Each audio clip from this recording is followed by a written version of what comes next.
nosso Falando Nisso de hoje nesse canal YouTube com uma pergunta de Aliene França.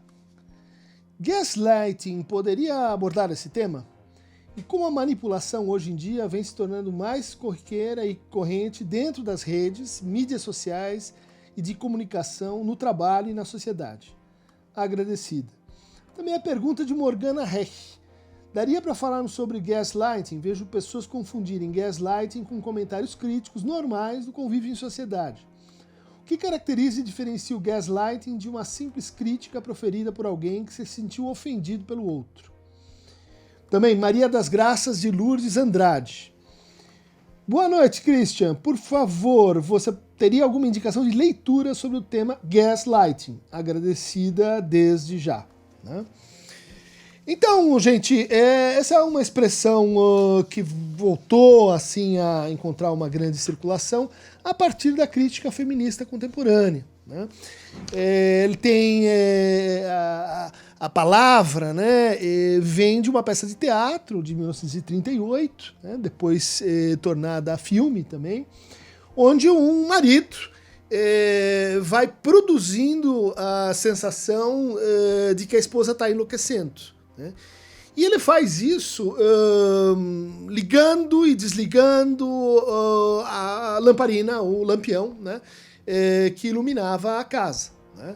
De tal maneira que ela sempre tinha a sensação de que tinha feito uma coisa, mas ele ia lá, mudava e dizia, olha, você não fez o que você fez. De fato, essa é uma boa referência para falar de um modo de relação intersubjetivo, em que a pessoa, em geral, que pretende dominar a outra, né, que pretende levar a outra a um determinado caminho, ou então fazê-la pensar de uma determinada maneira, ou simplesmente apassivar essa pessoa, né, ela vai produzindo uma desautorização sistemática da experiência. Em tese, ela se aproveita de certas hesitações, de certas dúvidas que todos nós temos sobre os nossos próprios atos, sobre as nossas próprias palavras, sobre nossas próprias crenças. Aquele que opera o gaslighting, ele vai pegando essa dúvida, né, e ampliando e tirando consequências, e ampliando e gerando séries, né, de incerteza, até o ponto em que aquilo que era vamos dizer assim, uma produção artificial, vai sendo incorporado pela própria pessoa. Né? De tal maneira que ela começa a achar que ela está louca mesmo, que ela perdeu o juízo, que ela tem uma doença, que ela tem um problema, que ela não é normal. Todos esses sentimentos, né, tem que ver com o efeito procurado pelo gaslighting enquanto uma prática de opressão. Então a gente pode enumerar algumas práticas que vão concorrendo para isso. Né? Em primeiro lugar, é um tipo de mentira. Você destitui a potência de verdade e de confiança que o sujeito tem nos seus próprios enunciados. Então a pessoa diz uma coisa, o outro vai lá e diz, não, mas não é bem assim, mas você deixou isso de lado.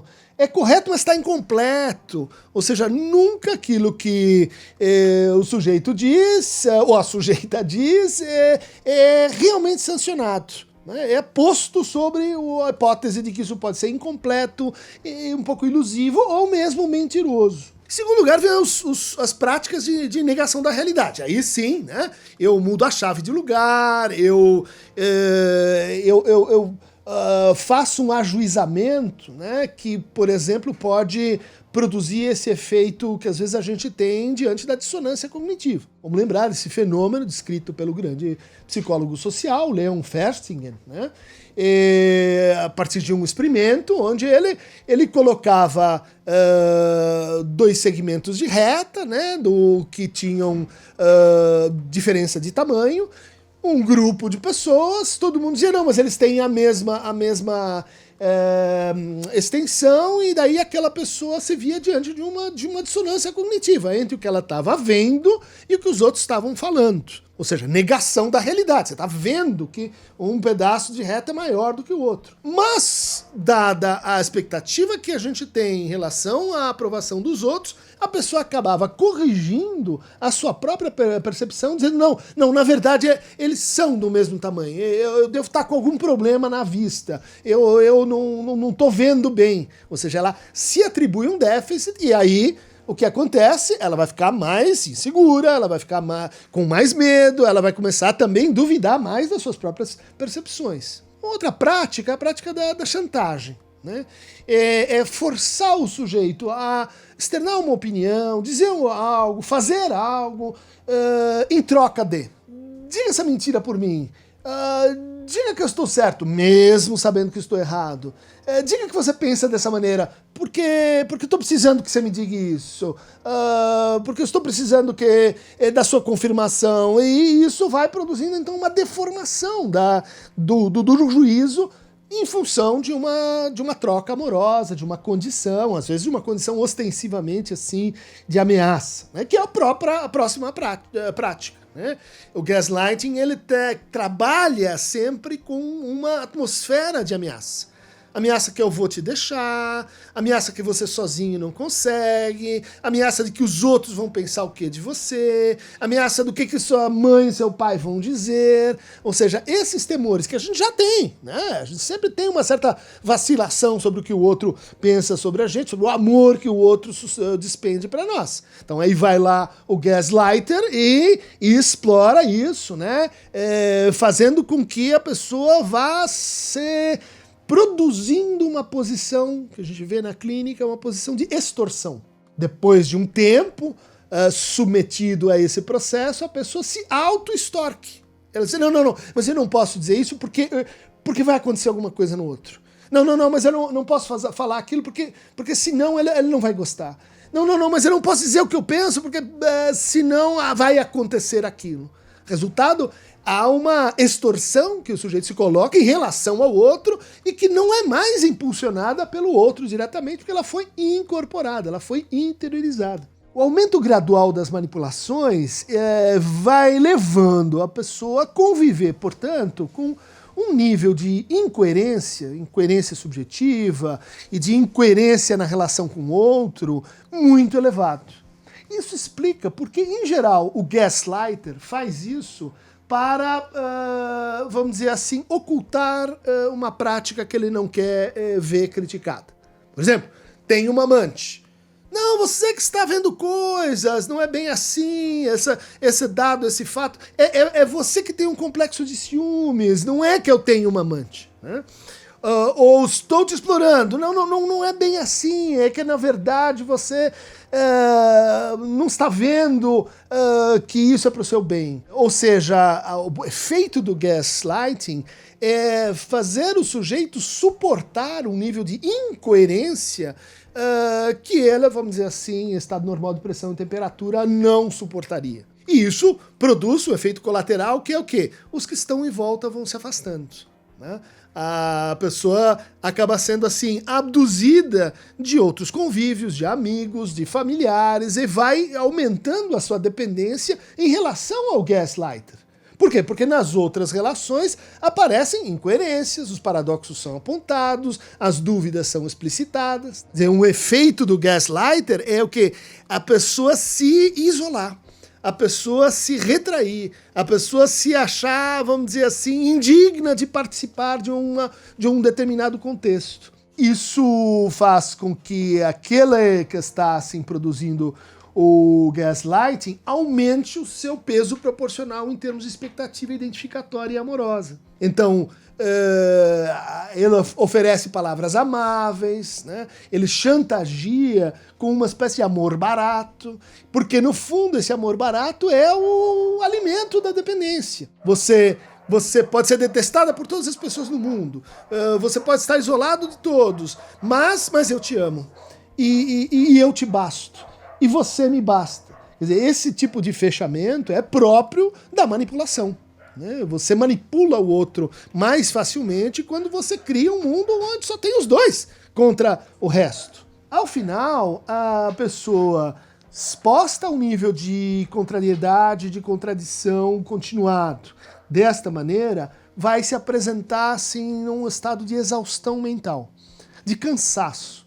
Por quê? Porque custa a gente viver a incoerência, porque custa a gente corrigir permanentemente a incoerência, seja nossa, seja do outro, seja a incoerência relacional. Muito frequentemente essa incoerência vai aparecer com aquilo que a escola do Palo Alto, né, o Gregory Bateson, chamava de função esquizofrenogênica. Então eu faço uma coisa, mas falo outra.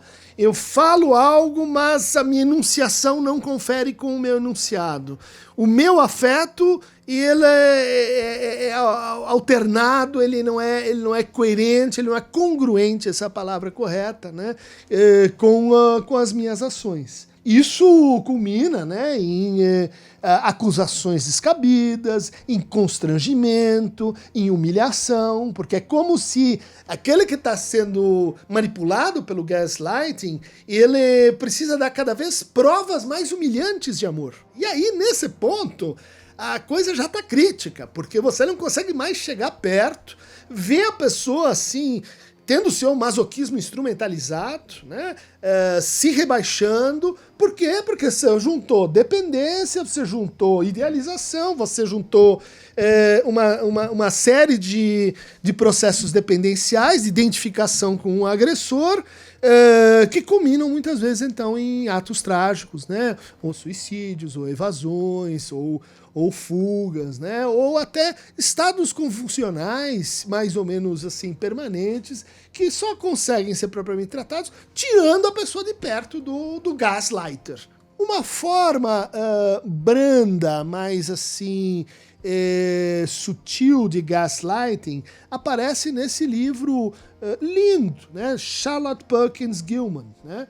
Chamado O Papel de Parede Amarelo. Então é uma mulher que se casa com um médico e a gente não sabe o que acontece, ela tem uma doença, ele é médico, então ele cuida dela, ela vai sendo assim restrita, ela vai sendo contida, ela vai definhando até que ela termina assim num quarto, ela não sabe direito o que está acontecendo, parece assim um quadro depressivo, e ela observa o papel de parede amarelo, e o papel de parede assim cai e ela entende que então ela se tornou esse papel de parede, né? É um exemplo assim narrativo muito interessante de um gaslighting que é uma manipulação que não é que ele quer que ela faça alguma coisa, ou que ela feche os olhos para outra. É como se o manipulador quisesse reduzir a sua vítima àquela condição passiva de objeto que está para assim na estante como um bibelô que é minha posse e que, bom, tem que ficar ali parado como uma estátua para mim agradar. Um texto psicanalítico interessante sobre o gaslighting é o texto de Calef Weinshell, de 1981, chamado Some Clinical Consequences of Introjection, né? Gaslighting. Então eles analisam o gaslighting do ponto de vista do quê? Da introjeção de uma identificação com o agressor. Então, nesse caso, há uma imposição muito específica da transferência, né? A gente, infelizmente, vê aqui e ali transferências, né, psicanalíticas mal conduzidas que acabam produzindo o efeito gaslighting, né? Quer dizer, de subserviência, de conformação, de excesso de volumetria, né, nas próprias coisas que o analista vai dizendo, né, e que levam a manipulações, em geral, alienantes. Mas isso é tão mais eficaz quanto maior a tendência que aquela pessoa tem de se identificar com quem a agride, né? De, em geral, repetir, né, relações que já foram assim ao longo da história da pessoa, na infância e etc., né? Tentando introjetar essa agressividade que vem do outro e dirigi-la para si. No fundo, é como se você entrasse numa relação desse tipo para resolver uma relação anterior semelhante, não percebe a semelhança e, portanto, vai se identificando com aquele que te oprime. Paulo Freire, né? Aquele que não tem uma educação libertadora, a gente diria uma psicanálise libertadora, ele vai repetir com o outro o mesmo tipo de opressão que ele sofreu. Só que é o contrário do contrário, né? Ele vai repetir a opressão que ele sofreu com os outros ao longo da sua vida, né? Então tá aí, quem quiser mais fragmentos de Gaslighting e de Gas-Unlighting, clique aqui no nosso amigo das trevas, ao Sr. Aqueronta, amigo de Nix à noite, aquele que anda nas sombras, mas é para fazer valer aquele pequeno raio de sol que nos tira do Gaslighting. É isso aí.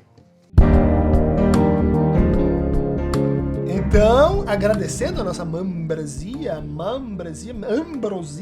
membros do canal, o Thalys Spolt, Adriana de Melo Proença e Ronaldo.